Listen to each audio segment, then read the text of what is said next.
Wow! Bonjour, bonsoir et bienvenue dans ce cours numéro 6 du défi entrepreneuriat Mercury, un cours ou une formation qui est destinée donc à former de vrais entrepreneurs qui font la différence, non seulement dans leur propre vie, mais dans la vie de leur famille, de leur communauté, de leur pays, dans la vie de l'humanité tout entière.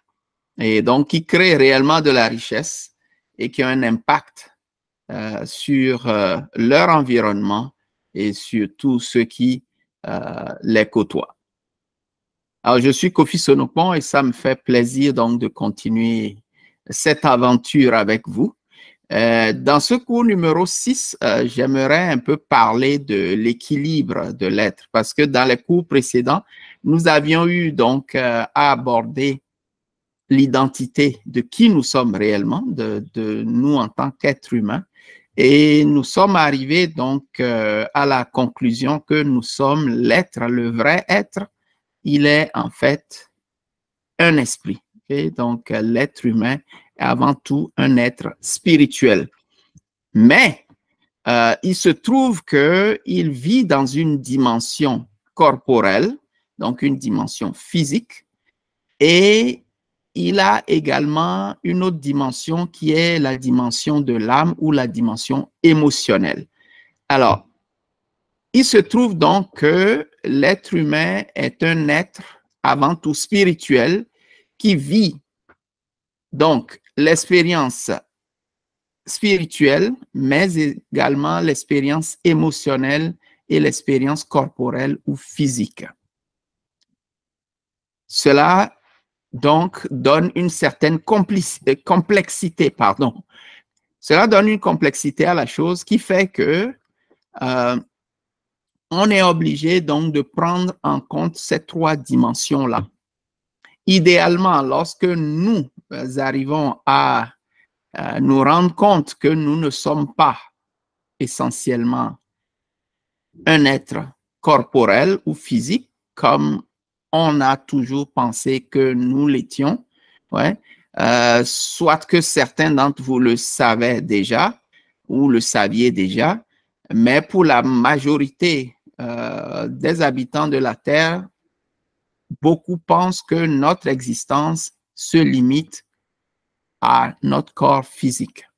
Ce qui fait quoi? Que on a tendance à nourrir le corps, à prendre soin du corps, à le laver, à s'acheter des produits de beauté, à faire toutes sortes de choses pour rendre ce corps qui n'est en réalité qu'un vêtement, on a tendance à le rendre le plus propre, le plus beau possible, ouais, avec toutes sortes d'artifices,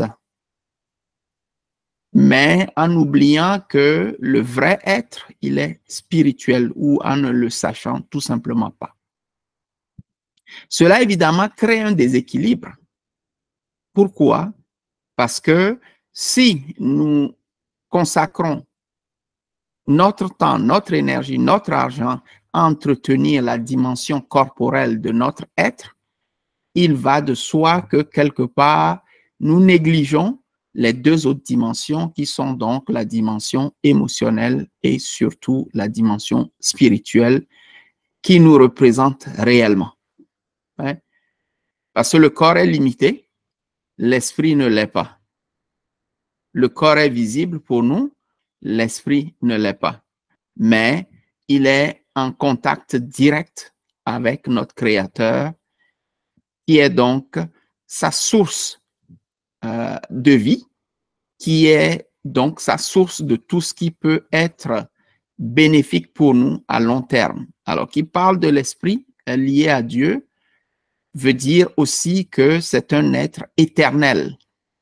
Le corps peut être détruit, mais l'esprit de l'homme vivra éternellement. Ouais. C'est vrai que dans la religion, il y a donc la notion du paradis et de l'enfer, et je vais m'attarder très rapidement pour expliquer ces deux choses-là.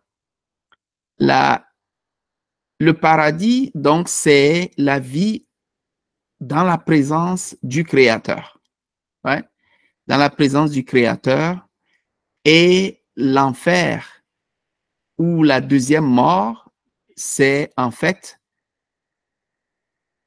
la vie en séparation d'avec le Créateur.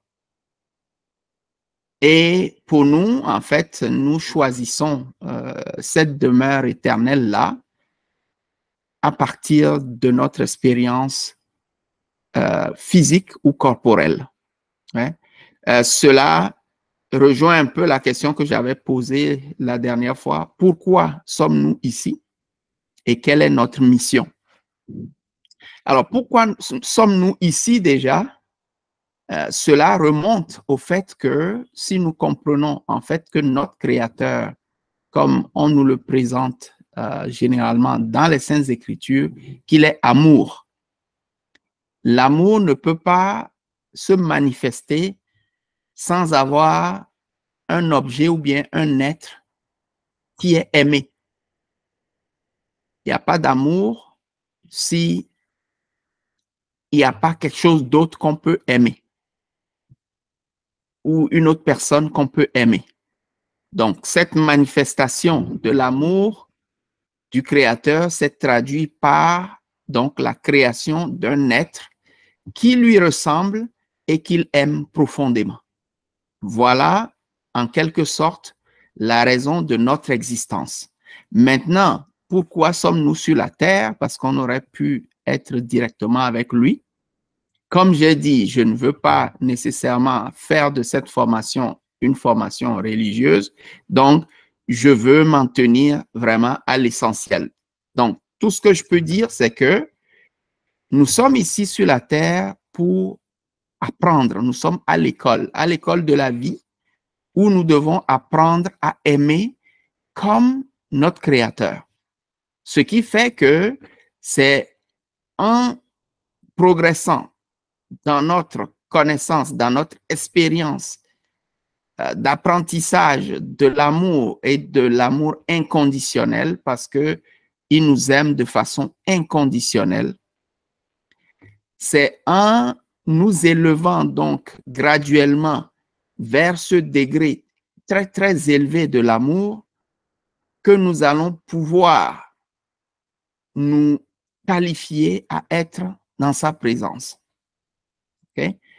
Et ça, c'est une expérience que chacun de nous doit vivre, doit faire pour graduellement grandir. Ça, c'est vraiment à travers tout ce que nous pouvons faire. C'est vraiment de parvenir à atteindre ce niveau de perfection qui est l'amour inconditionnel. Pouvoir véritablement le vivre au quotidien. Maintenant, on a souvent dit que la perfection n'est pas de ce monde.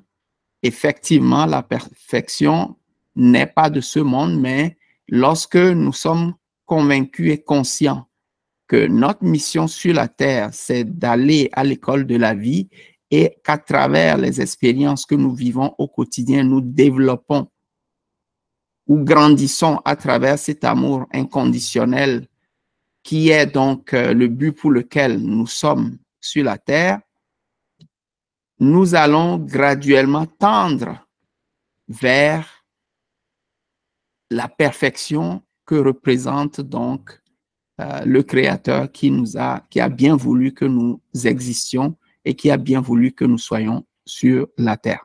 Alors, maintenant, la question est de savoir, devons-nous continuer à vivre en déséquilibre par rapport à notre être, c'est-à-dire à mettre l'accent essentiellement sur la dimension corporelle ou physique de notre être, ou bien devrions-nous en fait chercher à équilibrer les choses de sorte que aucune des dimensions de notre être ne soit négligée. Je pense que cela serait facile à comprendre qu'il est de notre intérêt de ne pas nous contenter seulement de prendre soin du corps, mais également de notre âme et de notre esprit. Il n'est pas non plus question, en fait, de créer un autre déséquilibre. On le voit, je ne dirais pas très souvent, mais il arrive parfois, vous allez croiser des gens qui vont chercher à mettre l'accent essentiellement sur leur être spirituel au détriment donc de l'être physique. Et cela crée également un autre déséquilibre. Pourquoi? Parce que en étant sur la terre, nous sommes plus ou moins contraints à vivre les trois dimensions ou à vivre dans les trois dimensions. Alors, comment créer l'équilibre? C'est vraiment de pouvoir consacrer du temps à chacune des dimensions pour nous assurer que aucune de ces dimensions-là ne soit négligée. Pour la dimension corporelle ou physique, nous connaissons ses besoins, c'est manger, se garder propre, se garder beau ou belle, c'est se garder en forme, donc en forme physique, au niveau de la santé. C'est également pouvoir dormir, ouais.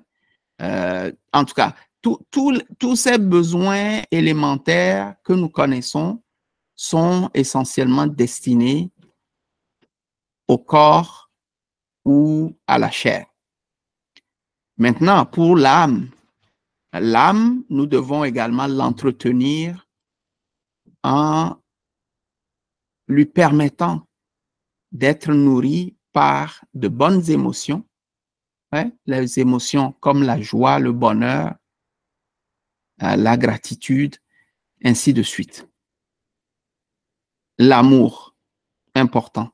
Alors, quand je parle d'amour, ce n'est pas nécessairement ce que tout le monde considère comme l'amour, c'est-à-dire l'amour physique ou charnel, mais beaucoup plus l'amour dans ce sens que d'abord et avant tout, j'aime qui je suis, je m'accepte comme je suis, je rends grâce pour ce que je considère comme perfection ou imperfection de mon être physique, et également aimer mon prochain comme moi-même. C'est de cet amour-là dont je parle. Donc, il s'agit de l'amour à la fois philéo et d'agapao, c'est-à-dire un degré plus élevé que l'amour éros, qui est beaucoup plus charnel. Okay? Alors, maintenant, cela peut se faire comment? En écoutant des choses qui peuvent nous édifier, en écoutant de la bonne musique. Malheureusement, dans le monde dans lequel nous vivons, il y a beaucoup de musiques qui ne sont pas des musiques édifiantes. Il suffit d'écouter, prêter attention à certaines paroles qui sortent des chansons qui sont chantées, et vous allez peut-être vous rendre compte que c'est vraiment dévalorisant. C'est des choses qui dévalorisent l'homme. Ça dévalorise l'homme.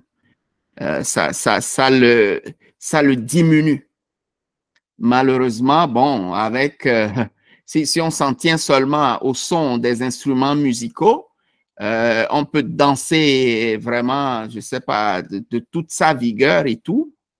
Moi, j'aime danser, c'est sûr, je vais pas vous le cacher, mais à partir du moment où j'ai commencé à prendre conscience du fait que les paroles sont importantes d'une chanson, sont importantes, je prends le soin d'écouter, je ne veux pas danser du n'importe quoi, parce qu'il y a trop de n'importe quoi. qui est produite. Pourquoi? Parce que, bon, les gens veulent avoir une certaine popularité, veulent gagner de l'argent, ils sont prêts à descendre vraiment dans la bassesse en faisant toutes sortes de choses.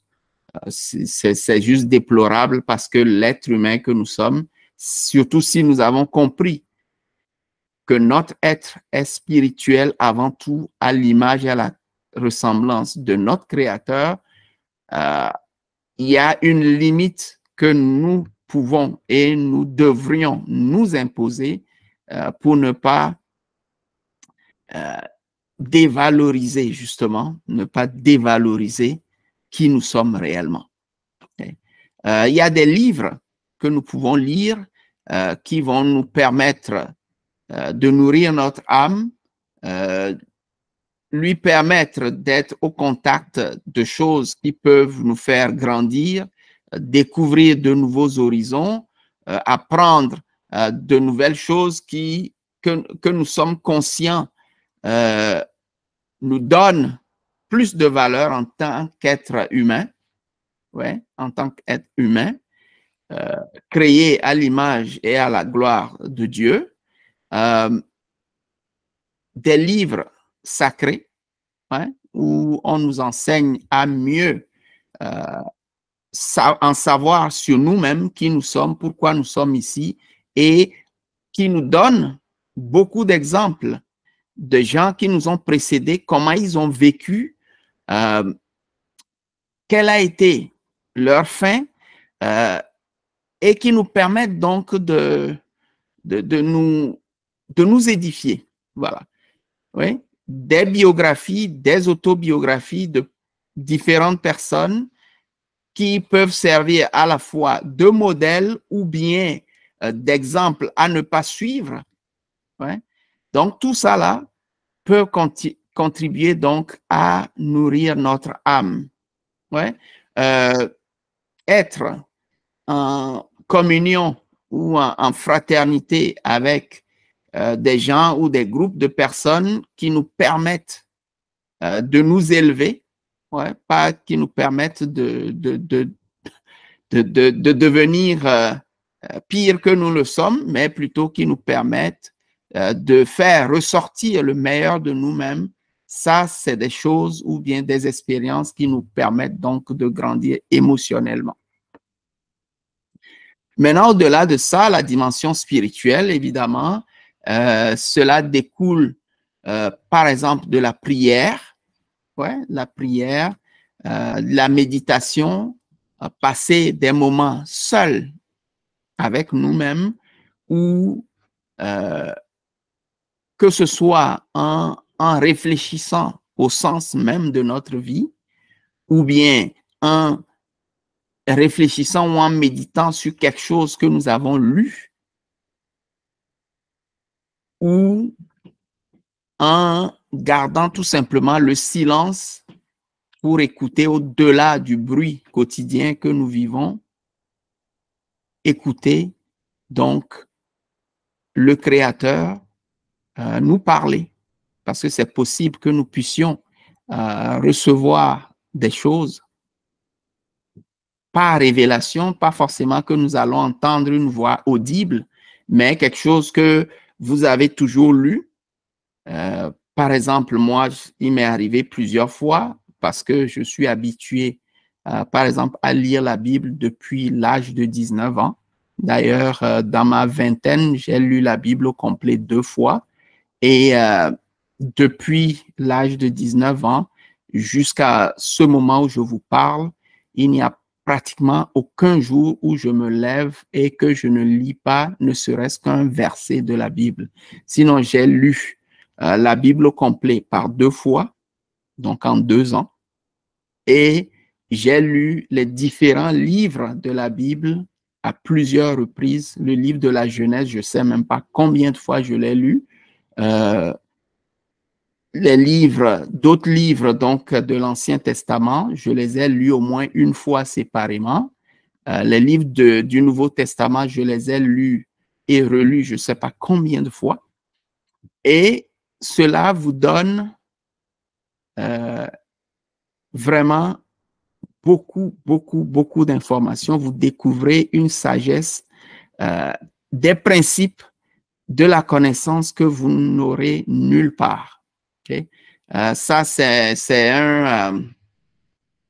un avis personnel que je partage avec vous. Maintenant, je sais que y a beaucoup de gens qui pensent, et surtout parmi nos frères qui aujourd'hui font en fait la promotion de l'égyptologie. Okay? Je n'ai absolument rien contre cela, mais j'aimerais quand même ouvrir une parenthèse ici. C'est que si vous pensez que la Bible est un livre des Blancs, comme les gens aiment le dire, c'est complètement faux. La Bible est d'origine africaine, la Bible est d'origine égyptienne, ok? Et je vais vous donner exactement des faits pour cela, ok? Pour justifier ce que je suis en train de dire. La Bible est d'origine noire. Ça, c'est pour ceux qui pensent que, bon, c'est un livre qu'il faut rejeter parce que ça viendrait des Blancs. Bon, je ne le dis pas nécessairement dans un sens comment dire ça, pour dire que, bon, écoutez, il y a tel groupe de gens qui font ci, qui font ça. Non, c'est pas dans ce sens-là, mais c'est pour partager l'information que moi j'ai en ma possession. Okay? La Bible est un livre d'origine noire africaine, d'origine égyptienne. Okay?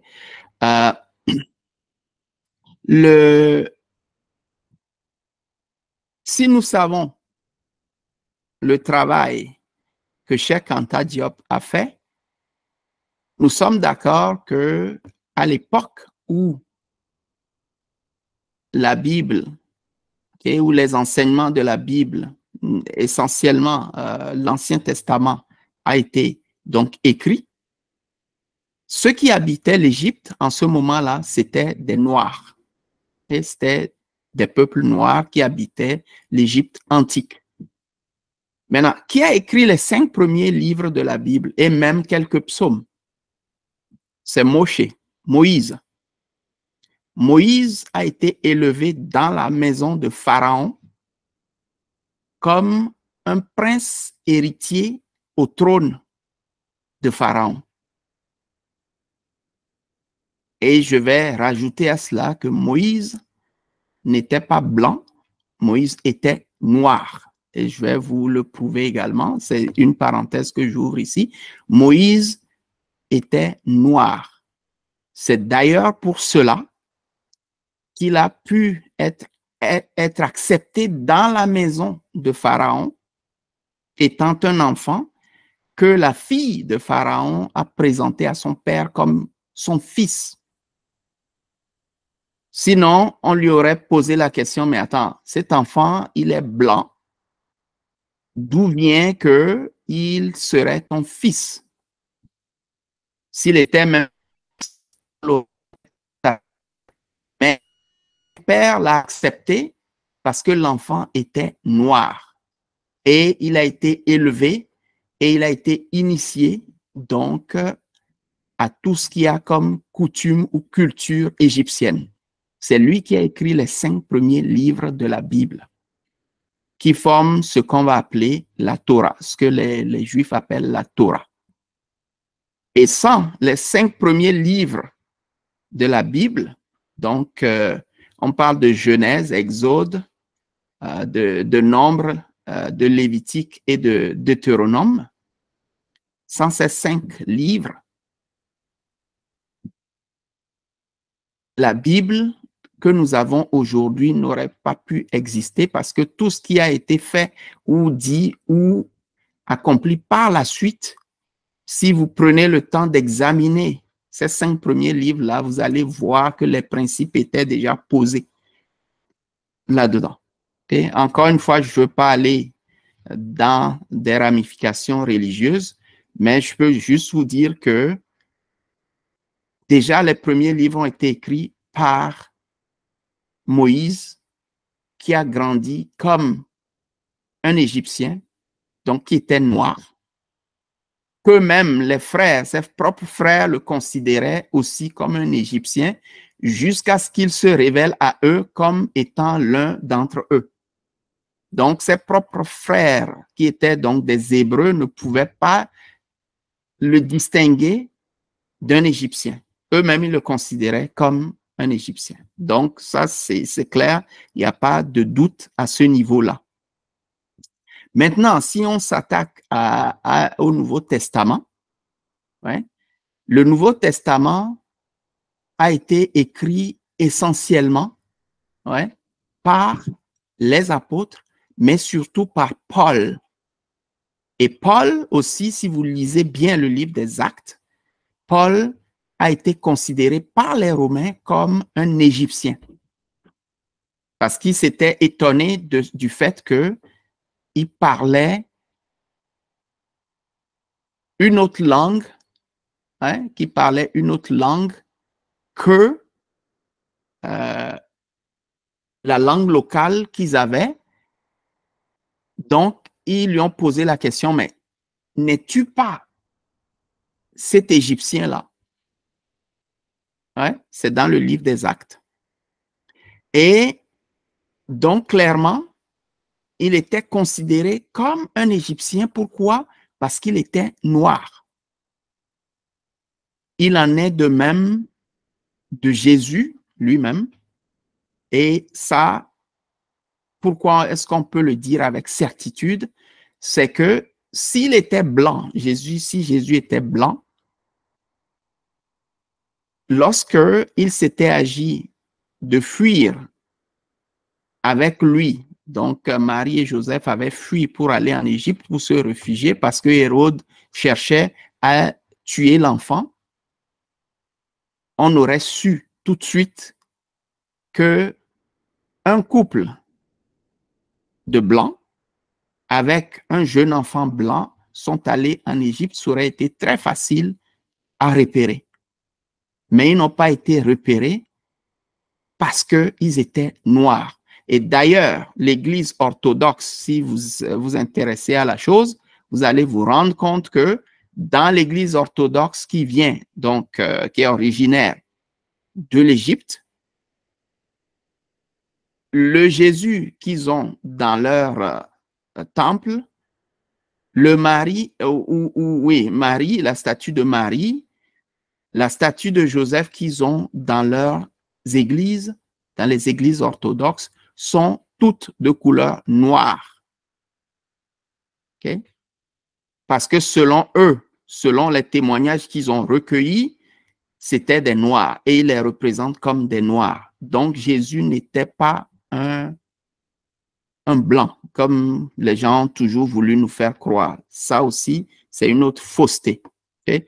Je vous ai promis que dans cette formation, vous allez être choqués. Et je continue là-dessus. Ce n'est pas pour ébranler votre foi ou bien vos convictions, mais c'est des réalités qui doivent être sues pour que nous puissions savoir ce qui est réellement. Si je m'en viens à Joseph, et je vais remonter pour le prouver encore, si je m'en viens à Joseph, Joseph était noir. Pourquoi? Parce que ses propres frères l'ont pris pour un Égyptien. Et pourquoi l'ont-ils pris pour un Égyptien? Parce qu'il ressemblait aux Égyptiens, il était noir. Il était noir également. Parce que les Égyptiens de l'époque étaient noirs. C'est pour ça que Joseph n'a pas pu être distingué par ses frères. Il a fallu que lui-même, il se révèle à eux en lui disant, c'est moi, Joseph, que vous aviez vendu. Alors, la question est de savoir si Joseph était noir. Est-ce que son père, Jacob, qui était dénommé Israël, serait-il blanc? Impossible. À la limite, si son père était blanc, lui serait métis, mais pas noir. Et donc, ses frères n'auraient pas pu le confondre à un Égyptien. Alors, si Jacob était noir, Isaac, comment serait-il? Isaac était noir. Si Isaac était noir, c'est qu'Abraham, son père, était aussi noir. Et si on remonte la chaîne, on va se rendre compte qu'ils sont tous noirs de A à Z. Ouais, ils sont tous noirs de A à Z. David était noir, Salomon était noir. D'ailleurs, Salomon a écrit, ouais, Cantique des Cantiques, c'est en fait une lettre d'amour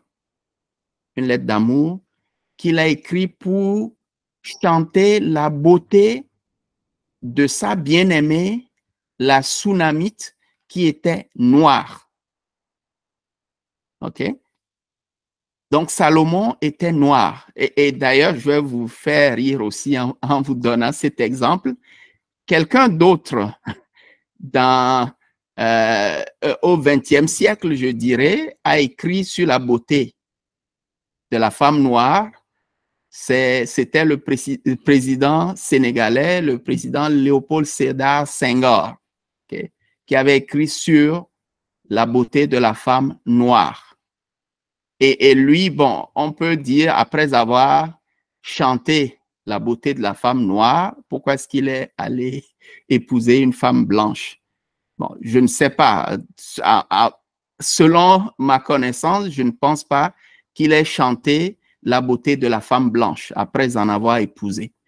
Alors, ce qui veut dire, en fait, ce que je veux tirer de là, c'est que généralement, les hommes vont chanter la beauté de la femme de leur race. Okay? Et c'est ce que Salomon a fait. Donc, Salomon était noir. Okay? Donc, c'est pour nous dire en fait que lorsqu'on parle des écrits bibliques, et comme je l'ai dit dans un des cours passés, ce n'est pas un livre religieux à commencer, et ce n'est pas non plus un livre des Blancs. Okay? Ce n'est pas un livre qui nous prêche un Jésus qui serait blanc et puis qui vient nous chambouler nos croyances et tout. C'est un livre qui vient de l'Égypte antique parce que les premiers livres ont été écrits par quelqu'un qui est né en Égypte, qui a grandi en Égypte, qui a été élevé dans la coutume, la connaissance, la philosophie égyptienne. OK? Kalala Omotunde, paix à son âme, a fait aussi un travail extraordinaire sur ce sujet-là et qui concorde parfaitement avec ce que je suis en train de dire ici. D'autres personnes également ont fait ces recherches-là. Moi, je l'ai découvert, je n'ai pas fait de recherche au-delà de la Bible, mais j'ai tellement d'indices à partir de la Bible qui me prouvent que ces gens-là sont tous noirs. Voilà ce que je voulais vous dire. Donc, ce n'est pas vous encourager à lire un livre qui serait contraire à vos croyances ou à votre religion, surtout s'il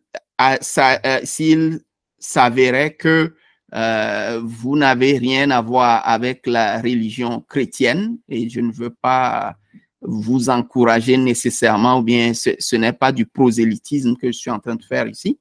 Mais tout ce que je veux dire, c'est que le livre, si vous le prenez, OK, si vous le prenez sans l'étiquette religieuse, il est bourré de sagesse, de principes. Il y a beaucoup de choses qu'on voit aujourd'hui dans le monde, même dans la façon dont les institutions sont établies dans plusieurs pays, surtout dans les pays occidentaux. La façon dont certaines choses sont faites, il y a certaines connaissances ou certaines disciplines, même quand on parle du leadership, même quand on parle par exemple de marketing, tout ça là, même quand on parle de la science, si vous fouillez bien, vous allez retrouver des principes dans la Bible qui soutiennent en fait ces choses-là. Donc, je vous encourage vraiment à avoir l'esprit ouvert et à pouvoir évoluer en reprenant en fait, comment ça se dit, en reprenant votre liberté de penser par rapport à un certain nombre de choses qui ont été véhiculés, que nous avons reçus et que, bon, nous ne cherchons pas nécessairement, nous ne passons pas nécessairement le temps de remettre en question parce que, bon, c'est comme ça qu'on nous l'a dit et puis, bon, nous pensons que c'est vrai alors qu'il y a beaucoup de faussetés qui ont été véhiculées depuis trop longtemps et qui nous empêchent de vivre la réalité des choses que nous devrions en fait vivre. Alors, pour revenir au point, je vais fermer la parenthèse, donc pour revenir au point dont je parle, entretenez votre esprit en lisant des écrits sacrés, par la prière, par les méditations, par des moments où vous avez du silence, vous imposez du silence à vous-même pour laisser votre esprit grandir. C'est comme ça qu'on peut nourrir notre esprit. Pour ce qui est de l'âme, écouter de la musique, lire des livres qui peuvent nous permettre d'apprendre de nouvelles choses, nous évader, ainsi de suite. Nous retrouver donc dans des environnements qui peuvent nous stimuler, qui peuvent nous donner de la joie, ainsi de suite. Exprimer donc de la gratitude, chanter, même chanter des chansons, tout ça, ça permet de nourrir l'âme. Okay? Aimer également et rendre service, tout ça, ça permet de nourrir notre âme. Évidemment, il y a le corps. C'est clair qu'il nous faut avoir une certaine règle d'hygiène de base, c'est important. Pouvoir nous habiller, si nous en avons les moyens, décemment, sans nécessairement trop entrer dans le bling-bling, mais bon, là aussi, c'est libre à chacun. Je ne suis pas ici pour dicter un code vestimentaire nécessairement, mais ne serait-ce que donner au corps son minimum, pouvoir manger, si on a les 3 repas par jour, pourquoi pas, mais bon, si on n'en a pas non plus, ce n'est pas si grave que ça. Nous habituer à dépendre moins, okay, des soins que nous donnons au corps et en négligeant donc le soin que nous pouvons apporter à notre âme ou à notre esprit. C'est plutôt dans ce sens-là que je parle ainsi. Et savoir que plus nous nourrissons le corps en négligeant les 2 autres dimensions, notre être, en général, sera un être faible parce qu'il restera à un niveau enfantin. Mais plus nous allons commencer à équilibrer les choses pour consacrer aussi du temps, de l'énergie et peut-être de l'argent à nourrir notre âme et surtout notre esprit, plus nous allons grandir donc émotionnellement et spirituellement pour devenir réellement l'être que nous sommes censés être et pouvoir donc accomplir notre mission que nous avons à accomplir sur cette terre. Je vous remercie et avant de nous quitter, la question du jour, c'est: est-ce qu'il vous arrive de passer du temps, de passer ou de dépenser de l'énergie et même de l'argent pour nourrir à la fois votre âme et votre esprit et pas seulement votre corps? Ouais. Est-ce qu'il vous arrive de vous occuper des 2 autres dimensions, donc de la dimension émotionnelle et de la dimension spirituelle, et pas seulement votre dimension corporelle ou physique? Pensez-y et je vous remercie pour votre attention. Je vous souhaite une bonne journée ou une bonne soirée, dépendamment de là où vous êtes, et je vous dis à très bientôt pour le cours numéro 7.